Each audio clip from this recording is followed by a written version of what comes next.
Welcome to the Bridging the Generation podcast. I am your host, Malak Arif, and today I have a very, very, very special guest. Before we even get started, please smash that like button and subscribe if you haven't already. We have to get this engagement up.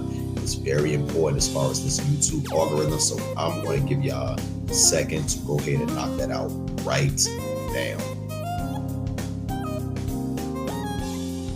All right, let's go.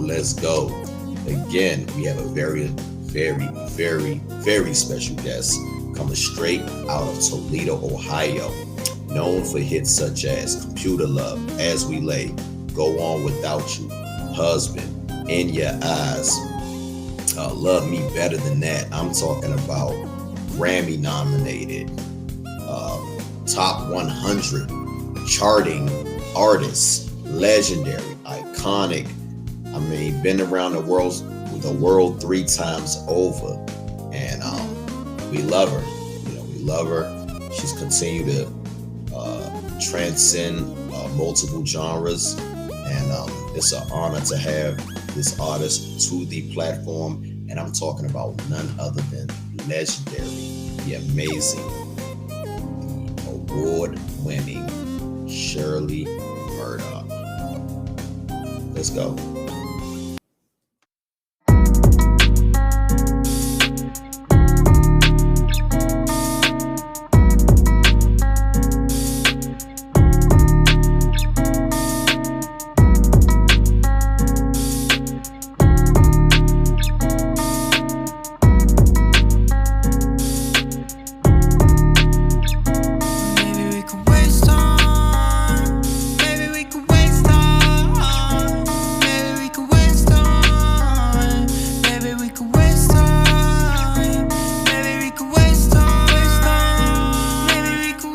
To the Bridging the Generation podcast. I am your host, Malak Arif, and today I have one of the most soulful voices in rhythm and blues and gospel history.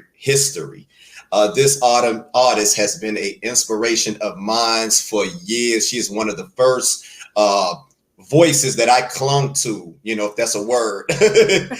as a child, I vividly remember that first album. I'm not even going to just talk about the single that we all, but that my mom played that first album nonstop. So with all that every being Saturday said, while you were cleaning the house, right? There you go. So with all that said, it is an honor to introduce the one, the only, the lovely Miss Shirley Murdock. How you doing today? I'm doing good, brother. It's good to be with you. Thank you for having me. No problem. So before we get started, I want to ask, how have you been maintaining through this pandemic? You look amazing. I got to get that out there. Well, thank you. just talk about that, because I know you just got that second vaccination. So yeah. But it's been a challenge for us, just like everybody. Our livelihood was totally shut down. No concerts, no ministering in church, no plays, nothing. Mm-hmm. And so, but I saw it as an opportunity, and like many people, I think, felt this way. It was an opportunity to hit reset in so many areas of our lives, whether it's reset in your relationship with your husband, your wife, your significant other, your family, your children. Normally everybody's off and doing their own thing. But during COVID, we had to come together, decide, when we're going to go to the grocery store, what's on the list, we're going to split that up, who's going to get what so we can get in and get out, right? I know that's right. But it gave us an opportunity to kind of reacquaint ourselves with each other. But it also was an opportunity to hit reset even in your spiritual life, in your relationship with God. Not being able to go to church, like we normally do. A lot of things you take for granted. No doubt. There's an old saying: you don't miss your water till your well runs dry. So you don't realize what a privilege it is to go into the house of the Lord and to worship and fellowship. And so we're missing all that social, all that. But we learned how to use what was available. It stretched us. COVID, I think, caused it shored up my faith muscles, to build them back up, believe in God for the day to day, like, Lord, I know you go, I know, never seen the righteous forsaken, nor seed begging bread. You're going to feed me today. We're going to have clothes today. We're going to have, a roof over our head. But, there were a lot of losses, I lost loved ones. A lot of people lost loved ones during COVID, and it was really rough, but we made it. We survived it, and the whole world prayed. We prayed for an answer, which was, I know we'll get into my new single, but that was the inspiration behind that single, People Get Ready, because I grew up in a time, where artists, the music would always reflect what was going on in the times, whether it was James Brown, say it loud, I'm black and I'm proud. No doubt. Marvin Gaye, what's going on? Even John Lennon, Let It Be, or if it was Curtis Mayfield in the Impressions, People Get Ready. So we wanted to put something into the atmosphere that would combat or overshadow all that was going on, all the vitriol that was in the atmosphere, from politically speaking, from the left and right, all the social injustice, the murders of Floyd, of George Floyd and Breonna Taylor, and way too many to name. But we were praying for an answer because people were dying. So many people dying of COVID. We're praying for an answer. But I will always believe that when you pray, you're believing that God not only hears prayer, but He answers prayer. So you have to prepare yourself for the answer, or you will miss it. My mom used to say, baby, when you're stepping out on faith, when you step out on faith, that means stepping out on nothing and landing on something. So that song, I'm sure we'll talk about it, was the inspiration to try to let people know to get ready. You don't want to miss it. So when these vaccines came and when all these answers came, because there's a train of change that's coming, and you don't need no ticket. All you got to do is get on board. Your faith is the key to, to hear the diesel humming, to know it's on its way. So get ready, prepare yourself, and when it comes, jump on that train. Amen, brother. Amen. So look, that sermon that I just received, that just uplifted my spirit. I needed that right now. Amen.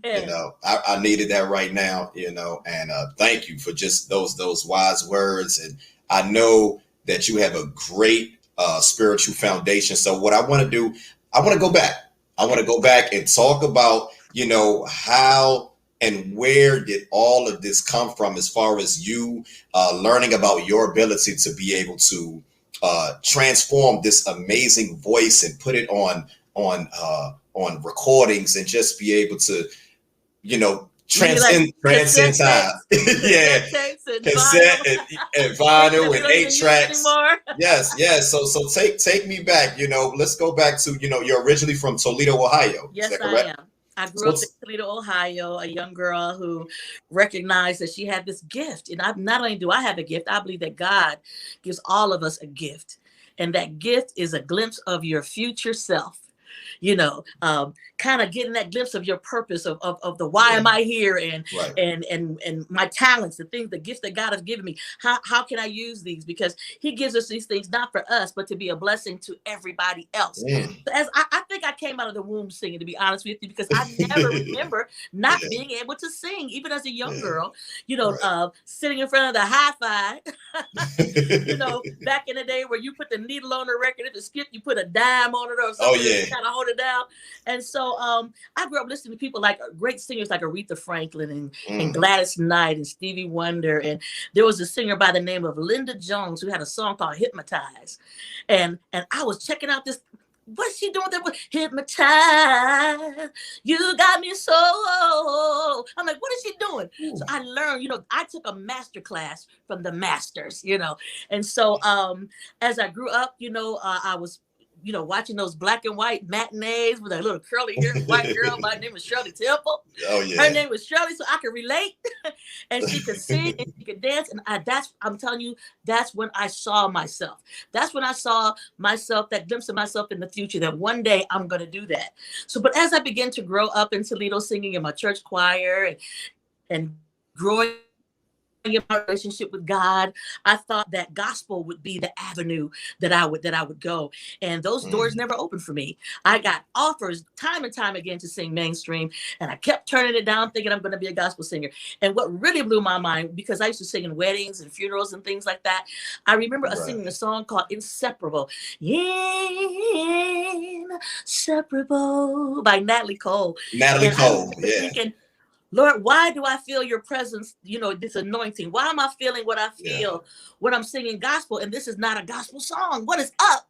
And then I noticed the way that people were responding to Inseparable, the same way they responded when I was singing gospel. And what I discovered is that it's not what I sing, it's where I sing from. Talk about that a little, expound on that, because, I did my research, and I did come to find out that you initially wanted to go in the direction of gospel. So absolutely. Talk about talk about that time trying to make it in the gospel arena, and what led you to rhythm and blues.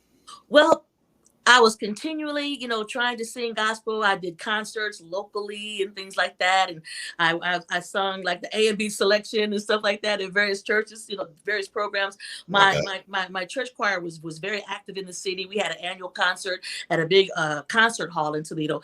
And so, we were very active, young people just loving God.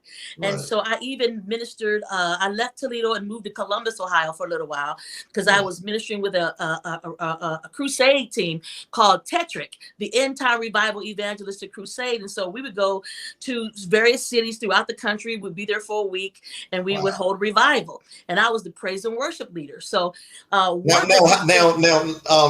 were you during this time? I was in my 20s, early 20s. Okay, because 22, 23. Yeah, because crusades, they travel all over the country, all over the world. Yeah. And so one of the crusades we did was back in my hometown. And so the theme of that crusade was called Jesus is Love. So we adopted the Commodore song, Jesus is Love. And my mom had a cassette copy of me singing that song. And I have a cousin, her name is Jill. She worked for Troutman Enterprises. She worked for Roger Troutman, Roger Troutman and Zap. And so she came to visit, and my mom let her hear that tape, and she took it back to let Roger and Larry Troutman hear it. And when they heard it, they were like, okay, who's this girl? Does she want to make records? So when I got home, my family was geek, man. They was like, woo, okay. And Roger Troutman and Zap. Okay, wait, hold up. Who is Roger and what's a Zap? Okay. Hold on. Let me stop you for a second. Now, from what I'm getting from you, your upbringing is pretty much, gospel. Yes. Secular music. So were you familiar with? There was always music in the house. Okay. All kinds of music in the house, okay? And I was a big Jackson 5 fan, as a young girl as well. But I said, as I began to grow in my relationship with God, I was moving closer to him and feeling like I was called to do this gospel music. And I tried. And it was never, the doors didn't open, And so but let me stop you for a second. That's what I mean. Like, you were kind of moving away from rhythm and blues as you start getting older. Correct me if I'm wrong. Okay, let me back it up. Okay. As a young girl, when I was a little girl, I wanted to be famous. I wanted to sing all over the world. I gave my life to the Lord when I was 15 years old. So from 15, I started pursuing this gospel arena. Okay. So I was a young girl still pursuing this gospel career. I mean, I would go to Detroit and sing at the midnight musicals and things like that. But, something that Larry Troutman said to me in this pursuit, he said, if you look at the music business like a piece of pie, and we're talking like the early 80s.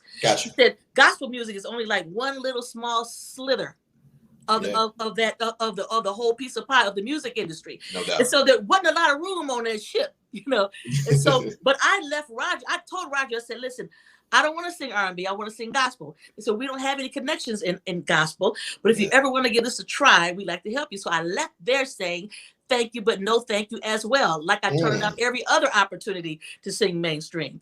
But I stopped and said, God, why is this the only door that's opening? Could this be the avenue that you have for me? And so I walked by faith through the open door. And for me, walking by faith through the open door did not mean leaving the Lord, leaving my relationship, because my relation, I'm really happy that I didn't get discovered till I was about 25 or 26, because that gave me an opportunity. It's Malik, right? Malak. Malak. Malak. That's fine. Yeah. Okay, I'll make sure I get it right. It's I all wanted good. to make sure that I wasn't going on my own juice. You know, I wanted to make sure that, okay, for me, I never separated my spiritual life from my everyday life. Okay. My spiritual life informs my everyday life. So it's not like, okay, well, you're saved on Sunday and Monday through Saturday, you do your own thing. My heart was always toward God and wanting to please God in everything that I did, to please Him with my life. And so when that opportunity came, I said, well, God, why is this the only door that's opening? Could this be where you have me to go? See, I also believe that God gives everybody the measure of grace for the call on their life. Okay. Amen. So if everybody's not called to do this, but if you're called to do this, then you have the grace for it. In other words, you can get in and get out unscathed. Okay. So for instance, like I went from the church, from the choir stand, when I was making my record, Roger invited me to come out and to sing background with Zap, which is a great opportunity for a young artist coming up, right? No doubt. So I went from the choir stand, to the club. Well, that was culture shock, but the awesome thing that God did for me, He put me in a drug-free organization. So there was never any drugs. The Troutman brothers, they understood who I was and whose I was. So they never crossed the line. I don't have a Me Too story. They looked out for me. They were very protective of me. They taught me so much about the music business. Roger taught me so much about recording. And so my testimony in mainstream is not drugs, alcohol, or depraved life. My testimony is that the Holy Ghost will keep you if you want to be kept. So wherever you go, we're supposed to be salt and light. If you're a Christian, if that's what you really believe, we're supposed to be light. We light the way. We illuminate the way. And light shines brightest in darkness. Isn't that right? Amen. So, Amen. but we're salt. So salt not only saves, it makes things better. Some good old Lowry seasoned salt to make your food taste a whole lot better. But it also makes you thirsty. So we have to be salty enough in our lives to make people thirsty for what's inside of us. So for me, it was an opportunity to go beyond the four walls of the church and be salt and light wherever God planted me. Okay. Interesting. So let's talk about you connecting with Roger Troutman, the Troutman brothers, and talk about your entrance into mainstream music. So what was your big break? I know you had a song that came out, Girl Cut It Out, originally cut with, you went way back. Yeah. So what happened with that? And talk to me, from that point to you guys putting out, you guys connecting with you collaborating with Roger and Charlie Wilson on Computer Love, and talk about that. Okay, so when I decided that I was going to give this music a try, I made a demo. Back then you do a demo so they can shop the deal, right? So right. I was signed to Roger Troutman's production company, and so I did a demo. I was still living in Toledo, and I commuted back and forth from Dayton to Toledo. Gotcha. And so we did a demo tape, and we decided that Elektra Records would be the record company for me. So again, I was making my record. I was commuting back and forth. And one day Raj called and said, Shirley, we're going to make this record. I need you to move to Dayton. He said, because you're used to singing in church. You're used to, just being free. He said, but I have to teach you how to sing on records. I have to teach you how to sing in the pocket. In the pocket, that you gotta lay that thing between the foot and the snare. I'm a pocket queen now, baby.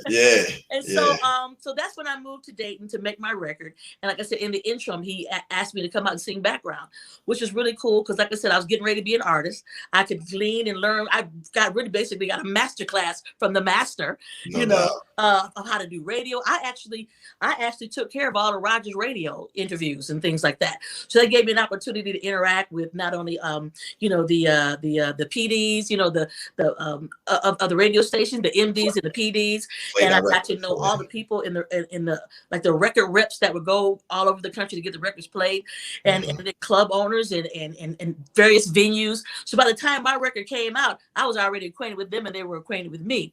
No doubt. So in the interim,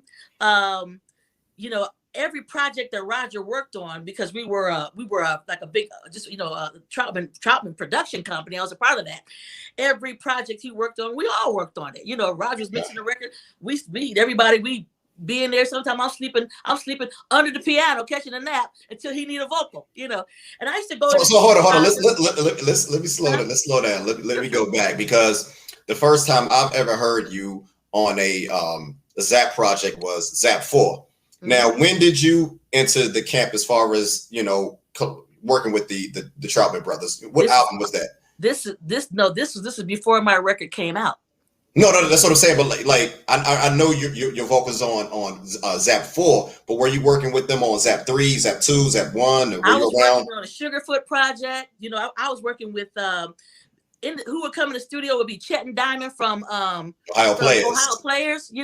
So any project that came in, we were all a part of it, doing backgrounds and things like that. The Human Body, everything. We were doing that. As you can see, I got Roger in the background right here. See, there you go. There we go. Yeah. So we were all working on projects, and Roger was touring at the time, so it took time to actually complete my record. So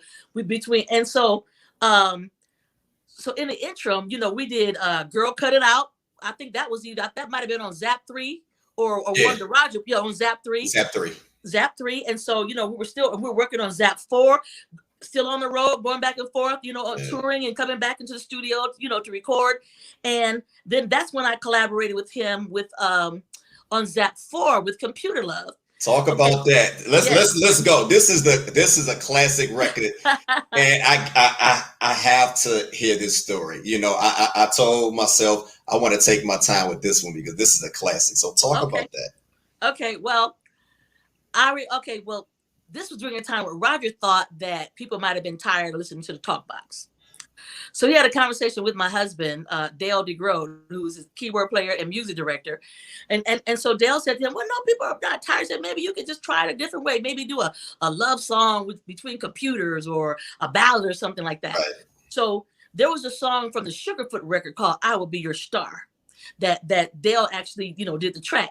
So Dale took that track that, that doom, boom, that. Okay. And so he took that and gave it to Roger, and Roger took the talk box and started singing the hook of Computer Love. So Charlie Wilson came to town. One thing about us singers, when we hear some good music, we want to sing on it. So Charlie started riffing, and Roger is the type of dude, he never wanted us to waste it. He said, well, he wants you to hold up until he can get it ready to record. So he might put it over your mouth or anything. Like, no, don't waste it. So at that time, the verses were not written. All there was the track and, the hook, Computer Love. And then so whatever Roger sang with the talk box, Charlie did the call and response. So, like I said, there were no verses. So Roger and I went into our rehearsal hall and started working on the verses, and I actually wrote the verses to Computer Love. And then I would lay it down, with the human voice. He would come back over with the talk box. So some of that is a blend between the human and talk box. It's like a hybrid, Right. So if you notice, the talk box you started to be able to understand what the talk box was saying further along down the road, because then he started adding like on I Want to Be Your Man, then he sang along with the talk box. So that's how Computer Love came about. And I'm not even sure if the record company really recognized that was a hit. But see, back then it wasn't so much the record company recognizing, it was the DJs letting the people hear it. See, if you put it into the ears of the people, they can decide what they like and what they don't like. And that's one of the things that's missing in music today. There's somebody sitting up in an office somewhere, not even a part of the community, don't have a clue. And they're deciding what it is that we're listening to. But that's how Computer Love came along, and it's lasted for over, As We Lay celebrated 35 years this year. So Computer Love was older than that. And Computer Love got pregnant. It came out a year apart. Yeah. So Computer Love got pregnant and had some babies. So, a lot of people sample Computer Love from Biggie and Tupac. And, and now, like Justin Bieber and Usher and Neo. So many people have sampled Computer Love. So Computer Love has kids and grandkids, and it's been many, many years, and it's wonderful to see that, you know, young people today are just loving that beat is still happening. They love it, you know, and it's amazing that your music can live on, you know, and outlive you. You know, Roger's gone and his music still lives on. After I'm gone, prayerfully my music will still live on. That's a fact. It most definitely will. You got some, you like I said, you have one of those unique voices. And the thing is, you know, you sang during a time where it was just, I mean, some of the best singers ever. So for you to stand out is a testament to your talent. You know, I was scared. I was really scared because I can't tell. So talk to me about that. I'll tell you why I was scared, because at the time, you know, there wasn't a lot of like female singers out there that had really big voices. You know, we're talking like Vanity, you know, like it was like really like, you know, really, really cute soft voices. It was kind of dying out, like the because you were young. Like Gladys, and you was much younger. Yeah. But and so, you know, and you know, and then rap started coming in too. But I remember when Jennifer Holiday came out with, and I'm telling you, I'm not going. I said, okay, I'm gonna be all right. I got me a lane now. I got me a lane. So talk to me about, you know, from that transition, doing that collaboration with Charlie Wilson, Roger, this huge hit, because that song ended up becoming a hit, a #1 single, 1985. And that was your time to put out a solo project. So what was the vision? Shirley Murdock, 1986, on her own, about to put out her own project. What was that like? Well, actually, my record was held back a year. Okay. It was held back a year because Elektra was going through you know, a change of regime. You know, different president, whole different group. And so, of course, you know, when you waited a long time, you know, for it to come out, and I cried because I was like, oh no, it's going a year. But, you know, everything works together for the good, you know, and it was good that it didn't go out, because when you got a regime change, the new people that are coming in, they want to make their own mark. They don't want to build I hear that a lot. Foundation. So I hear that a lot. So to wait, you know, for they can get in place and have everybody in place to be able to go work that record. So I was touring, you know, with Roger, still singing background for him while Computer Love was out. And also Slow and Easy was out. So I came out as a feature. Before my record, I came out, I was featured. I did Freeway of Love by I was just about to mention that. That was about to be my next, like, talk about that. What was that like, linking up with the Queen of Soul, and tell me, what does she think of you as, you know, well, you your know, voice? No. See, what the thing is on the Zap show, Roger brought me out as a feature. Okay. Right. Okay, and so I came out and I did Freeway of Love. I also did Let the Music Play by Shannon. Do you remember that? Let the music play. Yes. So I did that. Yeah. So I would step up in the background and come out to the front. And Roger was always very, very unselfish about letting people come out front. You know, many people they're not willing to share the stage, but he didn't mind. He only had one requirement. What's that? Don't bore my fans. Don't. Do not bore my fans. Do not bore my fans. What was a Roger show like? You know, like, because I don't see that many. Like when I check the, you know, I'm not old enough to remember like going to a live show back then. I've been to a live show like right before he passed when I was in my early 20s, but I'm talking about that time. What was a Zap show like? Have you ever gone to a 3-wing circus? No, I've never been to a 3-ring so much circus. going on, because like in a big like Ringling Brothers circus, like, and the spotlight goes here and it's the elephants, and then the spotlight goes there and there's somebody on the top on the flying trapeze. It was always something going on, high energy, energetic, never a dull moment. And they're still doing that today. You know, the group, you know, pre-COVID, the group is, you know, my husband's still the music director. Roger's brother, his younger brother Terry, who we call Zap, he plays the talk box. Bart Thomas, who's a bass player, he plays the talk box. My husband never played the harmonica. He picked up the harmonica and he plays harmonica on Do Wah Diddy. So to me, it's like a piece of Roger just dropped off on all of them, and we're all still family. You know, we're still doing it together, and God has been so good and so faithful, and He's given us the strength to continue, even in the midst of of the tragedy. You know, having just the faith to just keep on walking, to keep on, and I just believe that Roger is so pleased with everything, because not only are we still doing it, but we're still together.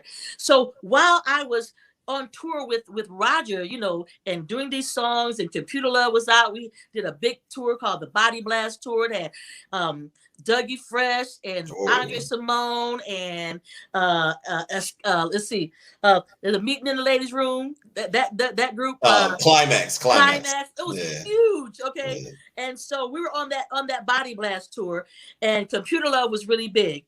After that, my record started making some noise.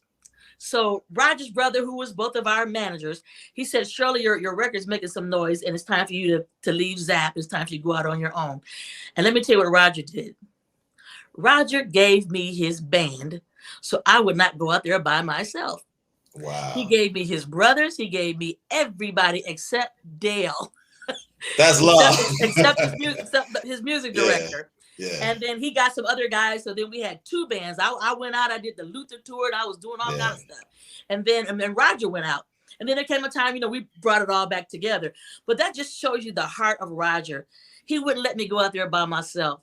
I was comfortable, with his brothers and with the band. And he sent me out there with his band. Man, I tell you, that's just, there are no words. There are no words to express my love for Roger and my appreciation. He taught me so much. Larry asked me early on, do you want a hit record, or do you want a career? And that's a question I think young people need to ask themselves. Do I want a hit record, or do I want a career? He said, hit records go up the charts and down the charts, up and down. He said, but you have to build a career. It takes time and patience to build a career. And when you build a career, even when there's not a record out, you've landed on a plateau. So it was really good stuff. And Roger also told me, he said that As We Lay can't stay on the top of the charts. He said, because it's so popular right now, the record company, they love you. You are the best thing since sliced bread. They'll name their kids after you. He said, but when that record comes off the chart, down the charts, they're going to take your poster down, put somebody else's up, and you'll be lucky if they accept your phone call. He said, this is what you do. You do a great record. You follow that up with a great live performance, but this is the key. Stay touchable to the people, and they will support you for the rest of your life. And I tell you, it's true. I saw it to be evident in his own life. Even to this very day, Roger's music is still alive. People remember when they encountered. I remember I talked to Roger. They never forget their encounter with Roger Troutman. And he taught me that. I watched him. I gleaned. I learned from him. So whether I have a record or not, whether I have a record on the charts or not, I'm number one with some people who love me because I've shown them how much I appreciate them, their role in my life being a dream come true. No doubt. So we know Roger, unfortunately and tragically passed away in 1999. He was, he was killed by his brother. Now, what was it like, getting that phone call? Just take me back to that if you don't mind. I know that was a tragic. It was horrific. Tragic experience. It's the most horrible phone call you ever want to get. Actually, Dale called me. I was on the road, and Dale called me and told me that because my niece didn't. She lived down the street from the studio, and to hear that news, and then I ended up telling Lester. That's news that you'd never want to get, let alone have to tell another family member. But it was mind blowing because nobody had a clue. Didn't have a clue. Because that wasn't the relationship. They were like, it was like Roger and Larry, like Mutt and Jeff, Roger and Larry, but for me, it was especially hard because it was sorrow upon sorrow because my mother passed away 6 months before that. Oh, so it was very, very, very, very hard. But I can say that God is faithful. I say I should be in the crazy house on crack.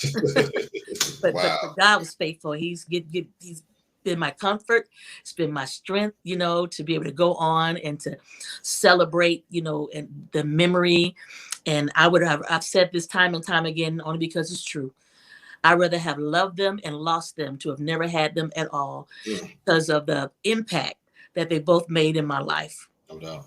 No So doubt. having them in my life was a blessing. I'm still chewing off of the wisdom. I'm still following, the teachings and all the wisdom that they shared with me, and I try to pass that on to the younger generation as I encounter them. Now I know, I was in Dayton, Ohio, I believe like 2016. And at this time, there is a dedication for him. And I know that you played a huge role in that. So talk about you working with the city of Dayton, and as far as, keeping Roger's legacy alive. I was outside the actual facility where he was murdered. So talk to me a little bit about that. Okay, well, I remember going downtown. So there's a main drag called Salem Avenue, and that's the studios was on the corner of Salem and Catalpa. Right. And I looked over to my right, and I saw it looked like something was going on, and right there where the studios used to be. And I was like, well, whatever's going on, this is hollow ground. This cannot be overlooked about the things that happen here on this corner. These brothers, they could have moved anywhere. They could have lived in LA, New York, anywhere where it was popular for artists to live. Right. But they were from Hamilton, Ohio, and they decided to stay in Ohio. No, real quick. How far is Hamilton from Dayton? Probably Cincinnati is an hour. So Hamilton's about maybe 35 minutes away.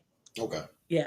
And so what they wanted to do is, not only were they blessed financially, because of the music, but they want to give back to the community. So they started a construction company. And so they started building houses, in the urban areas and things like that, to make it better. Okay. And so I remember thinking, there's no way. It was like there was like a fire in my belly. There's no way that the city or anybody could do anything and not pay tribute to Roger and Larry and the Troutman brothers. So I got in touch with, it was nothing but God, the favor of God, putting me in touch with the right people. It was Good Samaritan Hospital, and it was the Phoenix Project, and it was, various entities that were dealing with what was going on. They even hired a local artist by the name of Michael Bashaw to create a sound sculpture. Okay.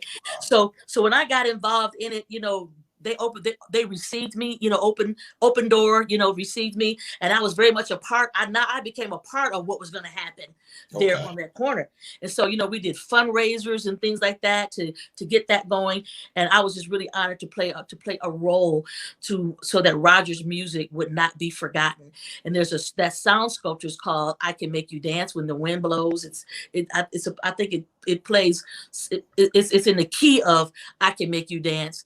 And then there are various plaques there talking about the story. But let me tell you how good God is. Just last year, like pre-COVID, 2 students from Bowling Green University, they were doing a paper dealing with black music and dealing with getting Ohio markers.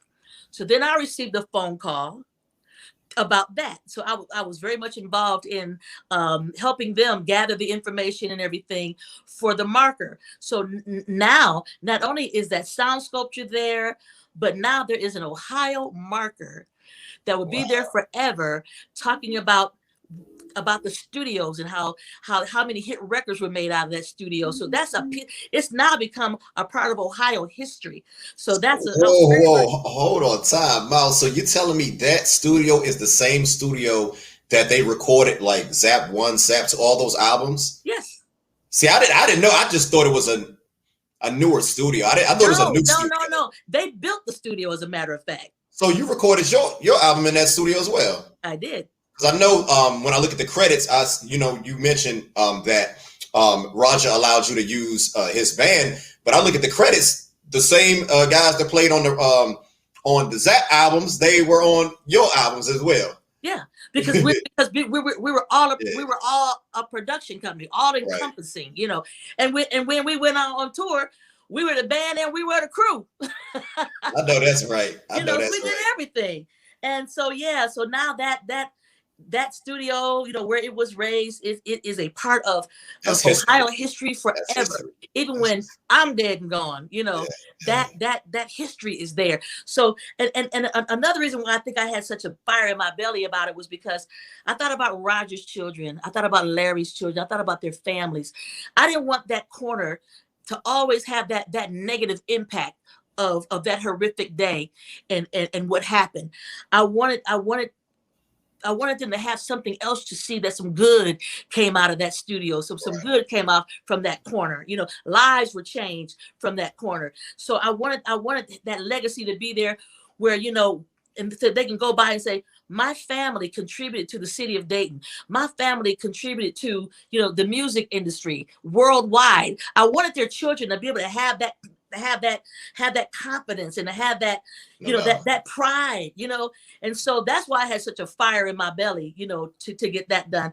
And I really praise God, that He allowed that to happen. I thank Him for His favor and every opportunity to do that. So, but now my next thing is to get the street named after him. So that's next. I know that's right. And now I know Ohio has the Rock and Roll Hall of Fame, I Hall of Fame. believe. Mhm. Now, do you guys have your own like music Hall of Fame? We have the Funk Museum. Yeah, because you guys got some Museum. legends. We have a friend of ours who rocks Yeah. produced the records. He's from Scotland. His name is Jesse Ray, and he wears the helmet. He has his claymore, his sword, and he Yeah. has the whole giddy up, right? Jesse Ray, and I think his claymore is at the Funk Museum. So he's like a funkster from Scotland. And so yeah, there's a lot of history there. So yeah, you can find that on Instagram and everything like that. Yes. So Now, absolutely. I want to switch gears for a second because Okay. again, we're talking about Ohio, and I could talk about Ohio music literally all day.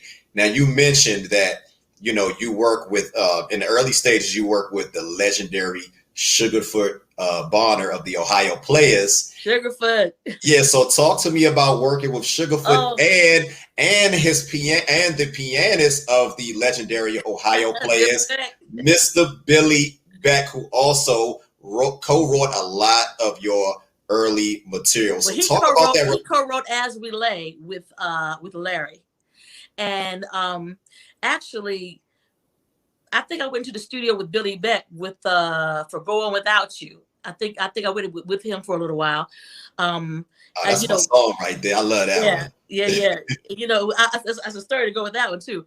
But Sugarfoot was just an amazing person. I have much love for him, and for his creativity and for his gift, and it was reciprocated. I actually was on his very last project. I did a duet with him called "Where Is My Lady." You might have to find that somewhere. I'm gonna look for it. But Sugarfoot, he was so passionate about the music. If he wasn't feeling it, he wasn't gonna sing it.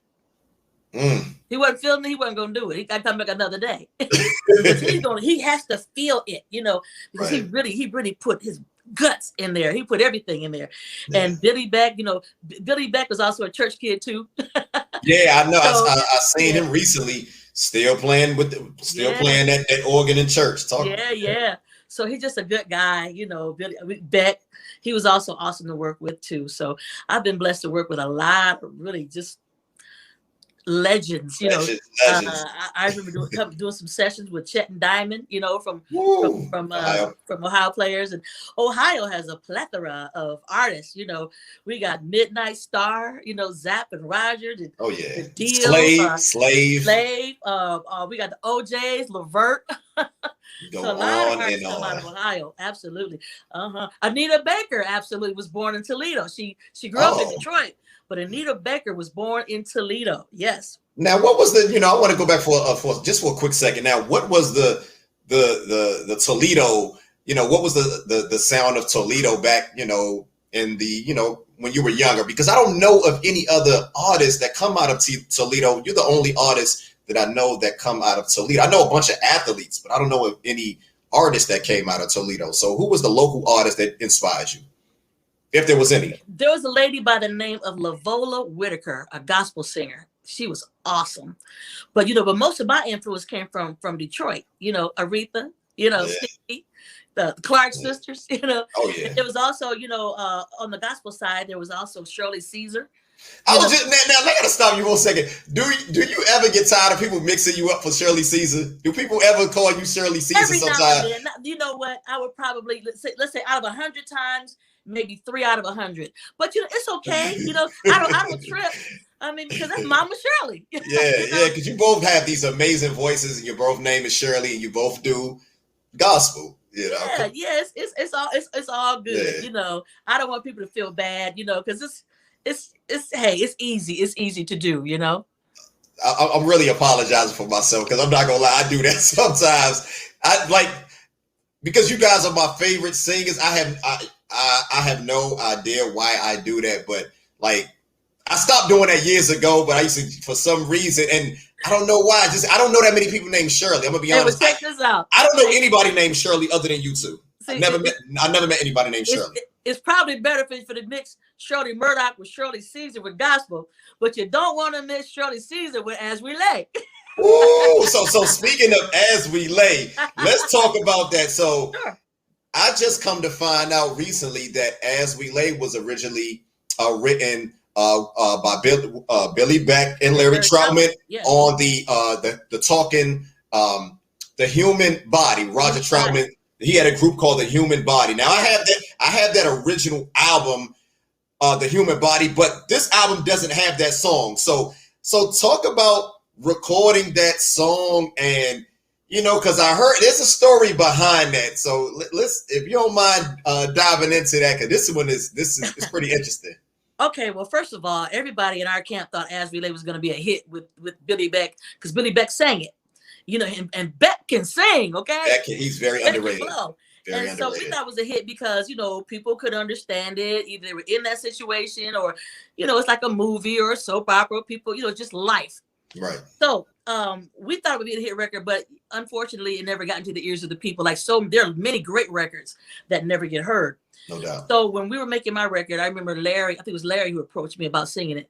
And I'm like, well, I'm like, well, first of all, I got a problem with it. My problem is, for me, I don't see anybody being sorry about the situation because, number one, you know, I don't agree with the extramarital affair. I don't agree with the infidelity. I don't agree with the story. I know it's life, but if I'm gonna sing it, I need to add the lyrics.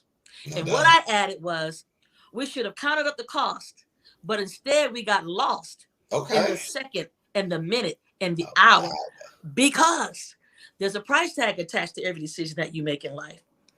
What you do just doesn't affect you. It affects everybody in your world. You know, dirt is done in the dark. No, but in the second verse, it says, "It's morning, sunlight shines across your sleeping face." See, now the sun has come in, the light of day has come in, and now it exposes what was done in the dark. And so now you have to face the consequences. So for me, I was not singing a celebratory song about infidelity. I was singing a sad song about regret to get people to see this is what's going to happen if you do that. Yeah. So. Okay. Because my next question would be like, because I wanted to know, have you retired that song? Because I know you predominantly do, you know, gospel today. Well, I retired all of my R&B for about 7 years. After I met Bishop T.D. Jakes, I was singing in my church choir on the praise and worship team, still doing R&B. And I was also recording. I was signed to Warner Brothers by that time, and I was working on my next album. When I first heard Bishop T.D. Jakes in person, I was on a tour bus coming from somewhere down south, coming back up to Dayton. Right.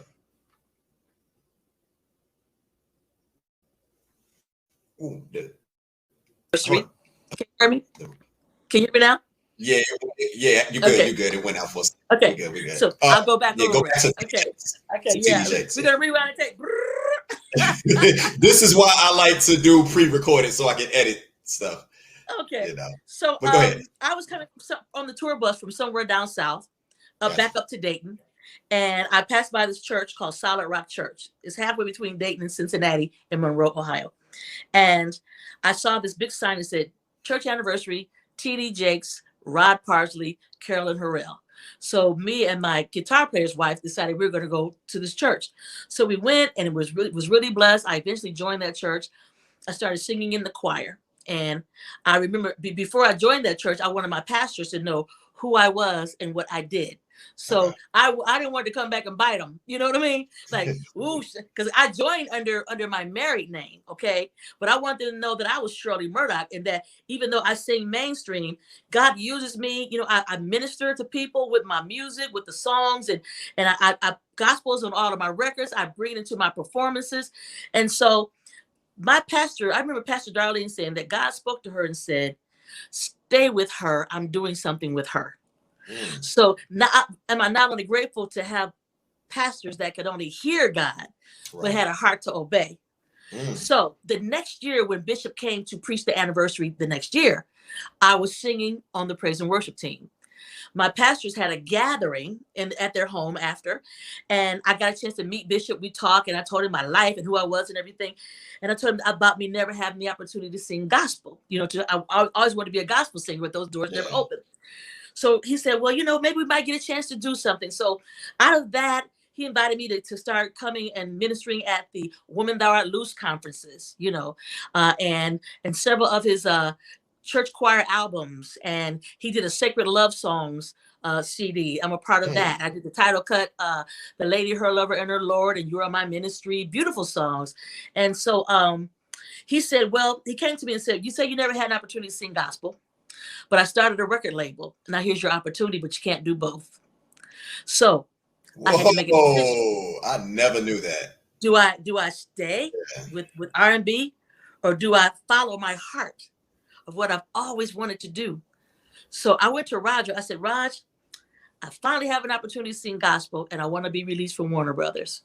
And he said, baby, that's what you were doing when I met you. I'm not surprised. And he and Larry went and got me released from Warner Brothers. I was released on paper in December of 98, and they passed away April of 99. Wow. And Roger was happy for me. He used to come hear me sing at church, you know.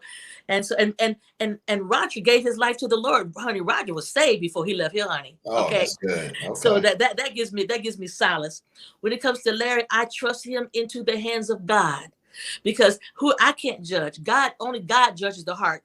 And I understand that when they found Larry, he had just tears streaming down his face. So I know he was sorry about what was Larry like? Because a lot of people may not know that Larry co-wrote As We Lay and a lot of other songs. Larry and Roger wrote a lot of those Zap hits. They co-wrote together. So Larry was a great writer. He was a great manager. He like I said, he grew me up. He was really like my surrogate father. He really was. And Roger was like my big brother. He was my producer, my mentor, and he was just a good guy, and he was funny as heck. and they both loved me. You know, I know they loved me, and I loved them. So it was heartbreaking to lose them, but again, I would have rather have had them and lost them than to have never had them in my life at all. So, yeah. Now, Now I want to briefly talk about, because your time doing, you know, mainstream. They call it secular music. Do we have to use that word? I like mainstream. Mainstream now, because a lot of people may not know, but you had a very, very successful mainstream career. Every time you released an album, you had at least 2 top 10 hits. So it wasn't like, you know, you were some one hit wonder. Like, you had hits, like really. And it also wasn't like I went to gospel because my career was on the scale. And I wouldn't say that. Like, I think a lot of people. I'm gonna speak for myself. Me being a diehard Shirley Murdock fan, I remember when I found out that she was starting to do gospel. So I just thought, man, she must have seen something in the industry that made her just, you know, wash her hands with the industry. So I'm glad we're clearing that up, because, you know, talk about that transition of just going to because when you're on a mainstream label, a lot of people may not know, you know, you have big budgets. You have bigger budgets than a lot of, you know, a lot of the gospel artists. The budget's a little bit different. And your finances are better too. Yeah. So, but now you're doing what you feel your calling is. So talk about the difference as far as how you're feeling, your mentality, you know, and where you are at spiritually during these times. Well, first of all, I was very happy to finally be able to, you know, it's like God gave me the desires of my heart. That was what I wanted to do. And so I gave up the R&B or the mainstream so that I could follow my heart, you know, my heart's desire. And I stayed away from my music for like about 7 years. Now the transition. Now hold on. Now, people ask about the transition. Now, real quick, what do you mean by that? You say you stay away from. What do you mean? I didn't do any mainstream concerts. Wow. It was all gospel. Nothing. Hey Shirley, that's a lot of money that you left for. You know, that's a lot of. My husband will tell, because my husband, you know. I'm just saying, like, that's a lot of money you must left on the table, girl. One time somebody called from Vegas. They wanted to give me $10,000 if I was singing As We Lay, and Dale said, "Shirley, you singing As We Lay?" I said, "Nope." She said, "Nope." So, man, you know, what was it? What does it profit a man to gain the whole world and lose your soul? So, yeah, you know, the commitment. You was committed. For me, you know, I wasn't playing. You know what I mean? I always want to sing gospel. God opened that door, and I'm walking down this. But see, the thing is, we talked about the transition. Right. The transition wasn't for me to go from mainstream to gospel, because I always did gospel. I never left Jesus. Okay. The transition was for everybody else to get to know me, to get to understand the areas of me that maybe they did not know, to get acquainted with Shirley, who's a Christian, who loves God, who seeks to please him in everything in her life. Now, do I make mistakes? Absolutely. We all do. But my heart was always to please God. And so I stayed away from concerts, all that, for like 7 years. And I have gospel albums. I started doing gospel recordings. Okay. Yes. And so I remember right around the time when Kelly Price did As We Lay is when I was making that transition. I remember telling her, I said, Kelly, I'm leaving mainstream. I said, and I had a bottle of water. It was just symbolic. I said, I'm passing the baton to you. Do you understand what I mean? And she said, yes. So in other words, to still represent somebody who loves God, even though you're in mainstream, so representing being salt and being light, you know. Whoa. So you're telling me, like, prior to, you know, because that song when Kelly Price covered that song, it reintroduced that song to another younger audience, let's just say that. So you're telling me that prior to the release of that song, like, you basically just gave her. This happened. There was a conversation, so to speak. I'm gonna tell you where it happened. She invited me to come and be a part of her video for As We Lay. If you look at the video, I'm in the very beginning. She and I are having a conversation. I play her mom. Right. And I get to say, baby, I know you think you love this man, but God's not gonna give you somebody else's husband. I remember. So we were in the trailer, you know, getting makeup and everything like that. And that's when I told her, and I said, do you know what I mean? And she said, yes. So, and you know, so there are many people that I knew in mainstream who love God. Regina Bell, Howard Hewitt, Faith Evans, who I've had conversations with, and to know where they are, you know, even though they're in mainstream, I know where their heart is, you know. No doubt. And so for me, so I left, and I did my first gospel album under Bishop T.D. Jakes' label. It was called Home. The second album I did was on Ty Scott, which is one of the oldest Black-owned record companies in the country, and it was called Soul Food. And then the last gospel album I did with Ty Scott is called The Journey Live, and I invited some of my good girlfriends to be a part of that. So Regina Bell is on that, Beverly Crawford is on that, and Kelly Price is on there. We're doing, I'm singing a song with each of them, and then we all come together at the very end and do this beautiful song called Someday. So anyway, so as I'm doing gospel, opportunities start coming again for me to do mainstream. It started with there was a plus size women's store called Ashley Stewart. Kelly Price, myself. They still have that store. Yeah. Oh. So Kelly Price, myself, and Dottie Peoples, when they would have a new store, we came in, they would split us up and send us to different cities, and we would do the store openings. Okay. So when the people got wind that I was coming to a particular city, Right. they were like, okay, this is Shirley Murdock, As We Lay, Shirley Murdock. And she gonna sing As We Lay? And I got to thinking that, should I sing As We Lay? So I went in and I, did where my little spiel was for the store. And then I opened up, I started off with a beautiful song by Kurt Carr called For Every Mountain. So that kind of set the atmosphere for every mountain. And then I said, wait a minute, I got in my back in the day people here. And they're like, back in the day. And I started giving y'all the back in the day test. So I was singing a little bit of Going Without You, a little bit of Husband and different songs. Ooh. And so, and then the last song I would sing was a song called Dream. Like the fact that God cannot lie. No whatever God has spoken over your life, he's going to watch over his word to perform it. And I would just invite people to give their lives to the Lord right there in the store. And people are in between these racks crying and giving their life to the Lord. And so what I learned from that was God was showing me how to use everything.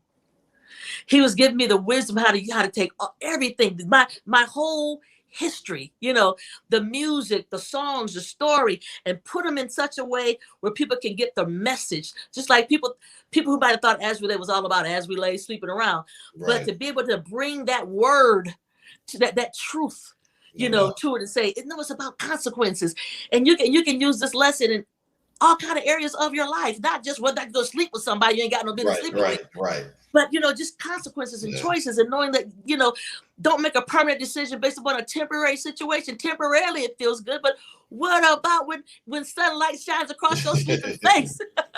And so what I learned was that the Bible talks about how Jesus said he would make his disciples fishers of men. Fishers of men. So to be a fisher of men, a good fisherman, baby, got all kind of bait in his tackle, right? Depending on what you're trying to catch. So to have this opportunity God, when you sacrifice something to God, it's like he'll hold it in the layaway for you. I like that. It's like putting money in the bank and it gain interest. Yeah. He gave me the wisdom on how to use everything because nothing's wasted. See, my journey, he's not going to use just gospel. He's going to use my journey to be able to help somebody else, And so I love it when I can go to a venue and I get a chance to. I love it when I'm ministering in church. I love it when I'm ministering outside the four walls of the church. Right. We have an opportunity to entertain people with all those favorite songs, but then to end it with, what do you do when you've done all you can and seems like it's never enough? Oh, and what do you say when your friends turn away and you're all alone? You just stand when there's nothing left to do. You stand, watch the Lord, watch him see you through. Yes, after you've done all you can, you just stand. People need that. Yes, they need that. I look out and I see. Ooh. It's amazing. You just put on an amazing performance. Thank you so much. I wanted to see if I could get like a verse of More Than a Conqueror. Like, I love that that song. I am more than a conqueror. You know that one? I love that one. I've been playing that one all day. More than a conqueror. So much more than a conqueror. I am more than a conqueror through Christ. Oh man, you really did your homework. Yeah. I've been jamming to that one. Like I said, I'm as I'm getting older and I'm getting more, back in touch with my spiritual side. I'm really loving your output of gospel music, man. I mean, like I said, I'm not going to pretend like I'm the gospel connoisseur, but I love your music. I love the music that you do as far as where you went, the direction that you went, and as far as gospel. Like I can't even, I can't complain. At and first, you know what?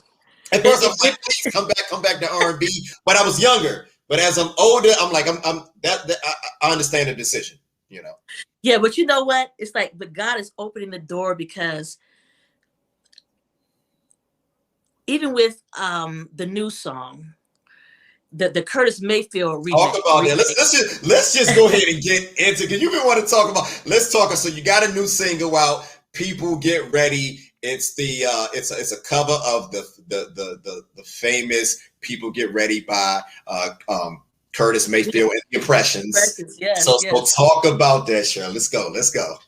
Because people, you know, I said, because of everything that's going on in 2020, we wanted to put something into the atmosphere that would combat all that vitriol and all the bad things that were going on. Put something in the airwaves that would promote unity and healing and help. And so, you know, the words that we speak are spirit and life. You can either speak, you know, you're speaking death or you speak in life, you know. And so I felt that I needed to speak life into the airwaves, into the atmosphere, into the hearing of the people. So they would have songs that would encourage them. You know, people are going through depression during COVID, you know, PTSD, you know, just all a plethora of emotions.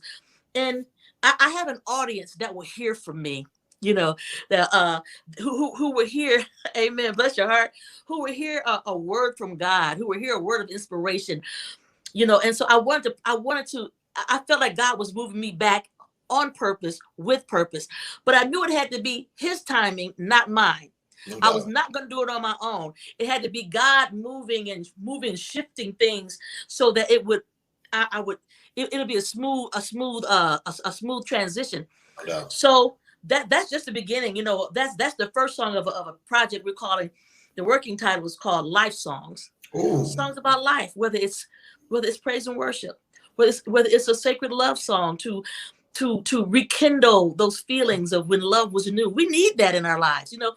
We're multifaceted, and I hate that music is always in such these boxes: gospel, jazz, country, you know, rap. You know, I want to do like a one-stop shop, kind of where you can come in and get what you need. If you need inspiration, I've got something for you. If you need something funky, I got something for you. You know, just all those areas of music that the journey that my life has taken. I want to put this on a CD where you can just go get what you need. It's like a buffet, you know what I mean? Just go get what you need. But I praise God because he's orchestrated this and he's opened the door. I knew that when he opened the door, if it was God, there would be no fight. I wouldn't have to explain it, because even though I am a preacher, I am an evangelist. I'm called to go look for the lost wherever they are, and to love them into the kingdom, to love them into their purpose and their destiny. You know, but I think it's important to, like I said, I have an audience who were, you know, the people who grew up on As We Lay, they like 50 and 60 years old now, many of them, you know, and their lives have in their 40s too. Don't forget about the guys in their 40s. Right. And like you said, you know, getting more in touch with, you know, your relationship with God. And so I've got music for that. You know, that's my audience. I can tell you about God, and you will hear that because we have a relationship after all of these years, you know. And then I'm discovering that like I've gone on Clubhouse, right? And I saw that. What in the world is Shirley Murdock talking about on Clubhouse? Come on. Talking to my young people. That's right. Because you know what? I think because there has to be an exchange from generation to generation. And when you look at it like a runner in a relay race, the person that's running up on you's got the baton, or like, you know, us older generation, we got some wisdom, we got a little something for you, and we're holding it in our hand and we want to pass it on to you. But while you're in front, you're still running, and we're coming up behind you, and you got your hand back ready to grab it. We've got our hand forward ready to hand it to you. But at some point, you have to run together, holding it at the same time. Otherwise, you drop it. So we have to find ways, whether it be Clubhouse, whether it be the Gram or whatever. we have to connect so that we can make this exchange. So I can share those things that Roger and Larry shared with me. And that's what we're doing here. That's what we're doing here, bridging the generations. You know? And so we have to find a way to do that. And I think that for my generation, we have to not be so judgmental of the younger people, because I really do believe that every generation deserves to express their truth in their language. Might not be my language. Like mama and them didn't like our music either. Yeah. You know, but it may not be our language, but I can give them something and I can glean from them. If we come together, we can all walk away better. You know, they're innovative, whereas, we did things so meticulously when we were creating, but they learned how to do it just like that, and so it might take us 3 years to make a record. They got 15 records out in 3 years. But I mean, there's exchange that we can make if we do it and we come together with, first of all, with an appreciation for the gifts that we've all been given. And if you have a conversation, listen, you can't hate nobody once you know their story. So, it may not be my story. I may not have the kind of struggle that some of these young women might have, or go through the things that they go through in relationships, in my time, and I've been married for almost 33 years. So I know a lot has changed in the dating world, since then. So, but, if I can listen, I can understand their story and understand why they are the way they are or why they're doing what they're doing. But I can also bring some wisdom and say, baby, let me tell you something, honey, you are valuable. Right. You are valuable. You are God's daughter, and you deserve to be treated like this in this particular way. You're better than that, than to be somebody's side piece. You are a daughter of the Most High King. So why are you kissing on frogs? You see what I'm saying? So now Shirley, I gotta stop you, because did you have this zeal back then for the Lord? Like, because you're very passionate when you was recording, like, those early Electra Warner Brother years. Did you have that? Were you able to convey your passion to the other artists? I don't know, singers in that community. How was that? Yes. You ask any of them that knew? Okay, like I remember my girl Adele Gibbons, comedian. Oh yeah, the comedian, yeah. That's my friend. I love her. Okay, she's funny. And I remember I was doing this Tom Joyner event, and I was singing a song that I wrote called "I Love Me Better Than That," and she was like emceeing, and she said, like, y'all, Shirley ain't just now doing gospel. this been Shirley ever since I've known her. You see, I'm just who I am. I don't act one way in the mainstream and act a different way in church. Like I said before, what you see is what you get. Now, I've grown in my relationship, of course. So I'm older and I'm wiser, and it's been a wonderful journey. But have I always been on fire for the Lord? Absolutely. Absolutely. I remember praying for a girl in the kitchen of a club in St. Paul, Minnesota. She gave her life back to the Lord. I was doing R&B. So, I mean, I've always been authentically who I am, and I've never been ashamed or hid who I was. So, but as I've grown in my relationship, I understand the call of my life better now than I did when I was in my 20s. I'll be 64 years old in May. So wow. I've grown. I understand my journey better. You know what I mean? And I understand the call of my life, and wow. I understand my purpose. So I'm walking in the freedom of my purpose. So when I stopped doing my mainstream music and I was doing only gospel, there was I had to find my way in the gospel arena.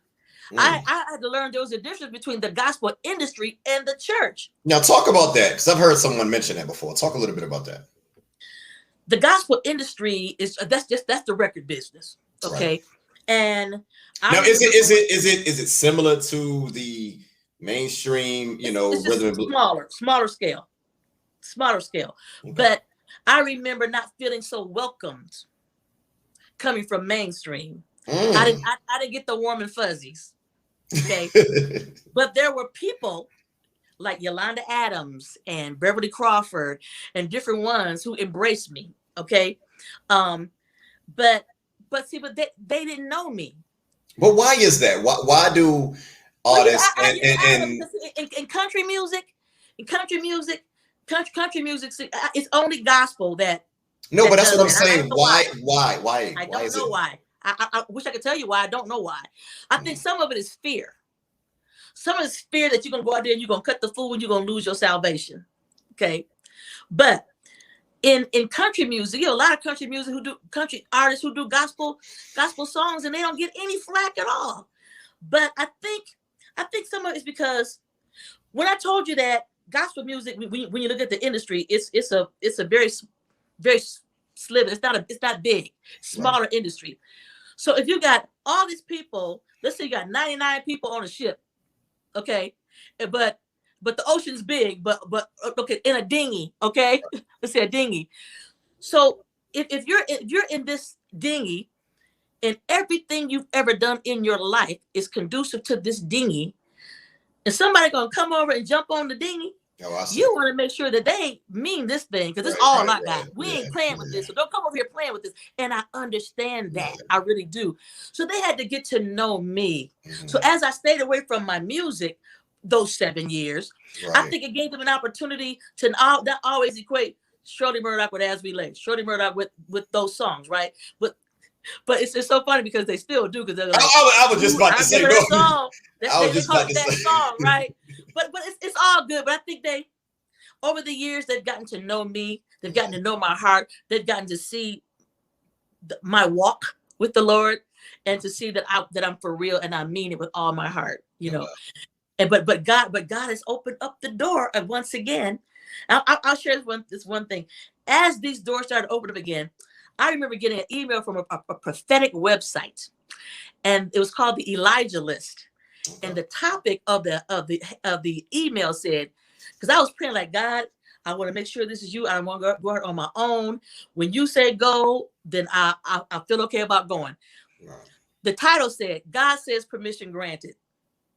Did you hear what I said? Yeah, God said permission granted. God says permission granted. So for me, it was just confirmation. And I just allowed him in the Holy Spirit to navigate me through the waters of how to do this. And it's like, I was always doing this, even when I was doing mainstream. But now I'm doing it on purpose, with understanding of knowing that he gifted me and gave me this gift to share my gift and to share him wherever he plants me. So I got a question. No, it makes perfect sense. So my question to you, Shirley, if you could do it all over again, would you do it the same way? Absolutely. Absolutely. Why is that? Because if you change anything, I wouldn't be who I am. You know, your life's experience, everything you've gone through, the good, the bad, the ugly, the hurts, the ups, the downs, all of it makes you who you are today. I would not be the person. I think if I had not been misunderstood or church hurt, the bowels of my compassion would not be enlarged. You know, I think that the wounded recognize the wounded. I know what it's like to be misunderstood. I know what it's like to be church hurt, but I also know what it's like to be healed. I know what it's like to forgive. I know what it's like to let go. I know, you know, so it's my journey, you know, and that's why I named that last CD, The Journey. Because it's a combination of the journey of everything that I've gone through, the combination of everything I've experienced, still experiencing, yet to experience. And, you know, I'll keep on having this journey until the day I take my last breath, you know. But until that day, I want to keep sharing the word, sharing songs, sharing words of encouragement, you know, to give hope to the hopeless, somebody that feels worthless, to let them know that you are so valuable. You are to die for. And that's exactly, God loved you so much, he sent his only son to do just that, to reconcile you back into a relationship with him. And when you get back into a relationship with him, now he can put you on this path that will lead you right to your destiny. And it's been a journey. Now, how long have you been a pastor? My husband and I have been pastoring the Praying for You ministry. That's our Church Without Walls. The ministry itself has been going on for about 13 years, but within the but I came in as co-pastor for the last few years. He's the senior pastor, and he's also an assistant pastor at our brick and mortar church in Springfield, Ohio, the church he grew up in, Second Baptist Church in Springfield. So, but the praying for you just started off with just every Wednesday at noon to 1 Eastern Standard. We put on Facebook, prayer wall is open. Anybody need prayer? It's going on, isn't it going on right now? He's actually on the Bible study. We call it the Bible expedition. Yeah, and I wouldn't be there, but I'm talking to you. I was just about thank you again. Thank you again for for blessing us with your blessing us with your presence, because this is one for the ages right here. I really appreciate this on behalf of my pleasure. Podcast. So, as we about to wrap this thing up, is there anything you would like to share? We know you got this new single coming out. People get ready. We got a name for the album yet? We're working on it. We're definitely working on it. Let's see. I'm working on a book. Excuse me. I'm calling it Cheryl's Pearls. Okay. Yeah. And now you got a name. So you got a name for that book. It's kind of like those isms, like things I heard my mother used to say. Those wise things, like stuff like all eyes closed, ain't sleep. That's an old one right there. Yeah. So things like that, different quotes. You know what I mean? Something Bishop Jake said. He said, if you don't despise the process, or you'll abort the purpose. So just things like that, Now I want to ask this. Before we get out of here. Now, do you still have relationships? Are your relationships in the music industry, are they lean more towards the artists in the gospel arena, or is it kind of balanced? Balance. Okay. Mm-hmm. It's pretty balanced. Like Genuine is my boy. Oh, he right up the street. Silk.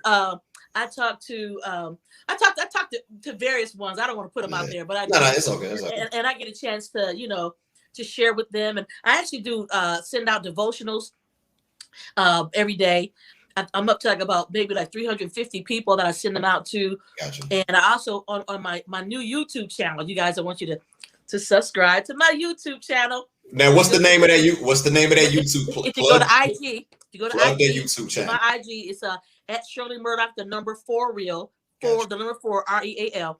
There's a link right there that'll take you to my YouTube channel, and I do an inspirational every week for that as well. And we're putting up new content. And so, if you do like it and subscribe, then you'll be the first to know when stuff is happening. I'll tell you first. And you can also find me on Twitter at Shirley Murdock. I have a Facebook page, and our ministry page is prayingforyou.org. PRAYING, the number 4, YOU.org. And so we have the Bible expedition going on now. It started off with just Wednesday prayer. People would either go to our Facebook page and put their prayer request down, or they'll call into the free conference call. Right. But it grew into more services. We got Christian education. We call Bob Books of the Bible. Okay. We got late night Bible study. Friday nights at midnight. One of our pastors, Pastor Oliver, we have midnight prayer. So people who might find themselves, getting ready to make a bad decision, or people who may just feel really down and out, just really need prayer, we're available to pray for you. Now, do you guys have like couples ministry and things like? Because you've been married for 33 years, and I feel like you and Dale have a lot of advice that you guys can offer to people that's getting married and people that are possibly currently we have opportunities where we minister together, and do just that. And I think we're going to start doing more and more of that, because like you said, we do have a lot to share. Yeah, definitely. And so, he's my writing partner. He my ride or die. The Lord hooked me up with a good brother, I tell you. Now, I keep saying before we get out of here, but I gotta ask this question, because you're all night. I just recently talked to Dale, and I wanted to ask, and he said I should ask you. Now that song "Husband," we didn't talk about that. That's one of my favorite Shirley Murdock songs. Now, was that song "Husband"? Was that about Dale? No. Okay, give me that. I'm saying the inspiration. No. Listen to the words. It says, "My desire for you is strong, but I won't do wrong. You're that lady's husband. Neither Dale or I were married when we got together." Oh, that was it. Husband is like a follow-up to "As We Lay." If you find yourself in an "As We Lay" situation, making a bad decision, right. Now you have an opportunity to take that wisdom and make a better decision. There's a song that Dale and I sang in our wedding called "Spend My Whole Life." That's on that album. That's on that second album. But now that was actually on one of the earlier Zap records. And I redid it. Yes. I redid it and put it on my One Point of View album.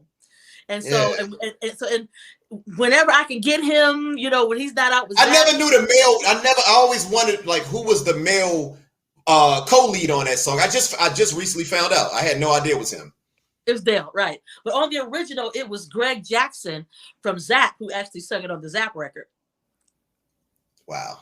So yeah, we sing it together. Like if I've got a concert and I can get him to come out with me when he doesn't have a gig with Zap, I'll start it off and say, "Ladies and gentlemen, from the group Zap, my husband Dale Anthony DeGroat," and so they get that little extra. Okay, I'm sorry for mixing the inspiration. I just figured always wanted to know the inspiration. I'm gonna help you out. You thought of husband because Dale was my husband. Yeah. That's why I thought so. So anyway, Shirley, it's been an honor having you on a platform. Hopefully, when the country opens up, we will get to see you perform live. We know you got some great music coming out, and you have really taken very great care of your voice. So thank you for just stopping by and talking with us. My pleasure. Everybody, let's do what we need to do so we can stop this spread, because I want to come back outside and play. I miss the concerts, I miss the live performances. I absolutely do. So let's do what we have to do. We just have to do it for a little while, not forever, just a little while. We can stop the spread, then we can all come back out. We can hug again. Oh my God. There we go. I want to hear that voice. You know what? I was able to hug my sister for the first time in over a year because we were both vaccinated. I said, wait a minute, I can hug you now. That's crazy. Well, we getting back to some sense of normalcy. So hopefully, we'll be seeing you out there. So again, I'm Malak Arif. This is Bridging the Generation Podcast, and we have the one, the only Mrs. Shirley Murdock. We signing out. You take care. You have a great night. Love you and God bless. God bless everybody. Take care. All right. Bye. Take care.